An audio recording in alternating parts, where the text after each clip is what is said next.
नमस्कार, माझ्या चॅनलमध्ये तुमचं सर्वांचं खूप खूप स्वागत आहे आणि तुमचा आजचा दिवस खूप छान मस्त आनंदाचा जावो हीच देवाच्या चरणी प्रार्थना।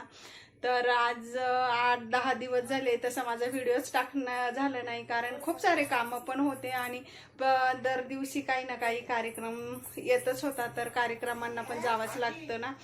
तर आजही आमच्या शेजारी नवरदेव वाटी लावायला गेलो होतो, तर उद्याही लग्न आहे आणि आज आमच्याकडे पाहुणे पण आलेले आहेत। तर मिस्टरांची आत्या आणि ते मामा आलेले आहेत पुण्यावरनं।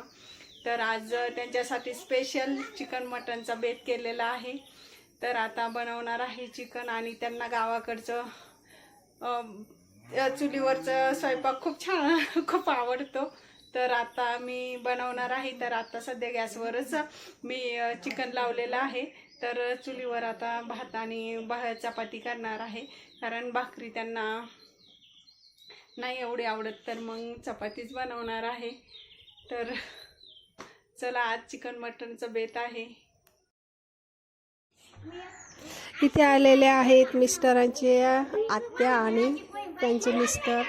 तर इथे ठेवलेला आहे कांदा भाजण्यासाठी भाजीला आणि इथे लावलेला आहे कुकर।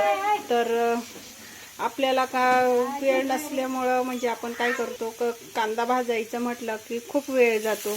तर आपण काय करायचं की आपल्याला अर्जंट कांदा भाजायचा असला ना, थोडंसं तेल टाकायचं। तेल टाकलं की थोडंसं आपल्याला मीठ पण टाकायचं, म्हणजे जेणेकरून आपला कांदा खूप लवकर भाजला जातो। तर ही खास महिलांसाठी टिप आहे,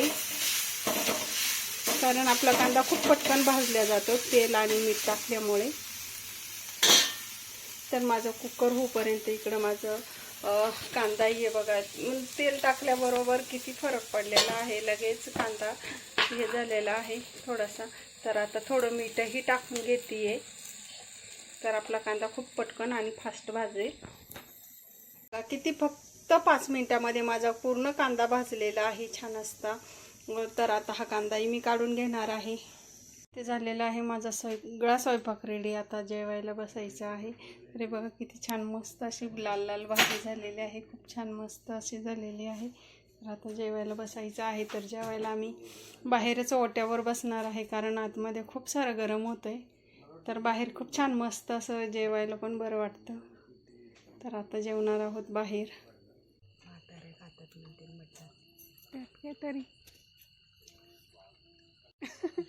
तर इथं आमचं एकदम मस्त असं वातावरणामध्ये चाललेलं आहे जेवण बाहेर ओट्यावर। मावशी पण बसलेले आहेत, चाललंय जेवण। खूप छान असं वातावरण झालेलं आहे, मस्त वाटतंय जेवायला पण।